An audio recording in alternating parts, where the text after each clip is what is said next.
ഈ ചരിത്രമാളിയിൽ 32ഓളം വരുന്ന പ്രധാനപ്പെട്ട ഭാഗങ്ങളുണ്ട്. അതില് ഭൂമിയുടെ അടിയിലാണ് ഒരു നിലവറകളുണ്ട്, ചികിത്സാ കേന്ദ്രങ്ങളുണ്ട്, കളരിക്കളങ്ങളുണ്ട്. ഇതിപ്പോ ഒരാൾപ്പൊക്കെ ഉണ്ടല്ലേ? ഐസ് വെള്ളമായിരിക്കും അല്ലേ? പിന്നെ മസ്തിഷ്കം തണുക്കും. ഇപ്പോഴും പിള്ളേർക്ക് കണക്കായിട്ടുള്ള വെള്ളമാണ് ഇപ്പൊ തുറന്നിട്ട് ഇപ്പൊ അടച്ചു. ഇത്രയായി അടുത്ത ഇതായിട്ടുള്ള ഇത്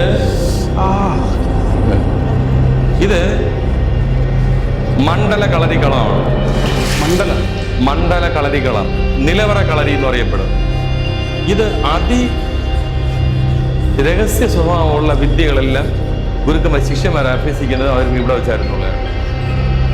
അതായത് പണ്ടുള്ള ഈ യുദ്ധത്തിന് പോകുന്ന യോദ്ധാക്കളെ പരിശീലിപ്പിച്ച് ഇവിടെ വെച്ചായിരുന്നു.